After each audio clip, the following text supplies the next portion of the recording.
Bonjour les amis. Aujourd'hui, comme promis, nous allons voir 17 façons dont les distributeurs à succès pensent différemment de tous les autres. Du moins, nous allons introduire cette vision. Alors, cette vidéo m'est toujours inspirée du livre de T. Harv Eker, Les secrets d'un esprit millionnaire. Avant toute chose, rappelez-vous la formule dont je parlais dans une précédente vidéo, la formule pas magique. Vos programmations engendrent vos pensées, qui mènent à vos sentiments, qui mènent à vos actions, qui engendrent vos résultats. Et je vais casser tout de suite un mythe. Sans un travail préliminaire, il est illusoire de changer vos actions.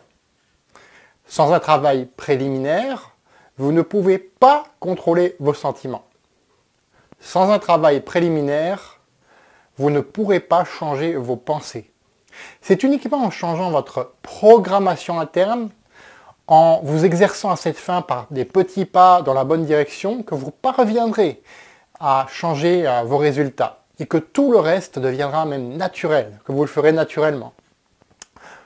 Tout ce qui vous programme actuellement, ça engendre les résultats que vous connaissez actuellement, de façon naturelle. Et je vais vous donner une image. Je vais vous donner une image, ça sera beaucoup plus facile pour vous à comprendre. Imaginez un dossier. Ce dossier, c'est votre esprit, avec tout ce que vous y mettez dedans. Et dedans, il y a par exemple la croyance « Je ne suis pas capable de réussir dans le marketing relationnel ». Cette croyance est là, au niveau inconscient. Au niveau inconscient, elle est gravée dedans. Et vous la sentez. La première étape, ça va être d'en prendre conscience de cette croyance et surtout de ce qui l'a provoquée. La programmation verbale, rappelez-vous, l'exemple reçu, ou les incidents spécifiques. Est-ce que c'est un mélange des trois à la fois? Donc, notez noir sur blanc ce qui s'est passé et pourquoi vous avez cette croyance « je ne suis pas capable de réussir en marketing relationnel ». La deuxième étape, c'est d'identifier les conséquences que cela a sur vos résultats. Identifiez ces conséquences. Par exemple, vous n'arrivez pas à passer un certain palier dans votre marketing relationnel. Vous avez beau faire toutes les actions, acquérir toutes les compétences du monde, et vous n'arrivez pas à passer ce palier-là. Voilà. Donc ça, c'est les conséquences. La troisième, ça va être de vous dissocier. Maintenant que vous savez que ça vient d'une programmation verbale, ou d'un exemple reçu, ou d'un incident spécifique, ou des trois, vous savez que ça ne fait pas partie de vous. Donc vous allez vous dissocier. Et enfin, quatrième étape, vous allez remplacer cette pensée par des pensées plus dynamisantes. Je suis capable de parrainer autant de personnes dont j'ai besoin, autant de personnes que je veux. Je suis capable de trouver autant de clients dont j'ai envie. Voilà, ces deux exemples, c'est tout simple. Et ce faisant, c'est comme si vous alliez changer le contenu du dossier. Vous allez enlever ce que contient le classeur et vous allez remplacer tout simplement par le contenu beaucoup plus dynamisant que vous venez de mettre en place. Voilà.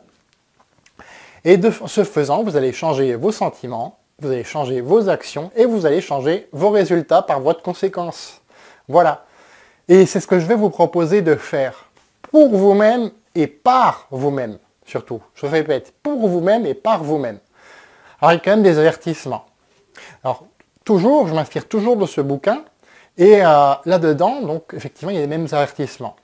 Ce n'est pas pour dénigrer ceux qui échouent que je fais ça.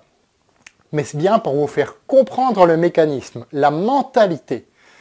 Ce faisant, il y aura forcément des généralisations, il y aura forcément des choses qui vous concerneront un peu moins. Il y aura forcément des choses où ça fera tilt, où vous dites « Ah, ça pique quand même, ça me parle. » Voilà.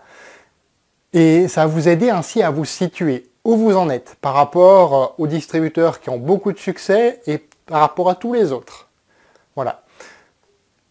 Cinquième avertissement, c'est les habitudes. Les habitudes, ce n'est ni plus ni moins que la programmation, justement. Ça peut être une programmation de faire ou une programmation de ne pas faire.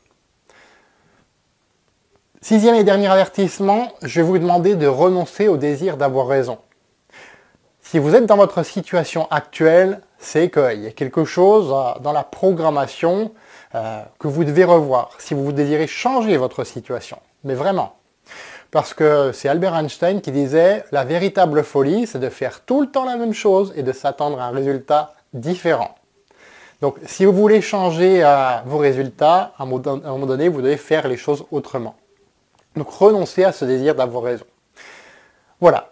Vous êtes prêt à prendre conscience des 17 habitudes du succès en marketing relationnel? Eh bien, je vous donne rendez-vous dans ma prochaine vidéo où nous verrons la première. Et voilà, tout simplement. Donc, on verra la première et vous allez pouvoir vous en imprégner, vous allez pouvoir remplacer le dossier qui est dans votre esprit, le contenu du dossier, par quelque chose de plus dynamisant si vous êtes concerné par ceci. Dans l'intervalle, ce que je vous invite à faire, c'est à commenter cette vidéo, à me poser vos questions, à laisser un j'aime, à cliquer sur j'aime, à la partager sur les réseaux sociaux parce que je suis certain qu'elle peut aider pas mal de personnes qui sont dans la situation actuelle. Et si vous n'aimez pas, cliquez sur je n'aime pas et ne partagez pas tout simplement. Je vous dis à bientôt. Au revoir.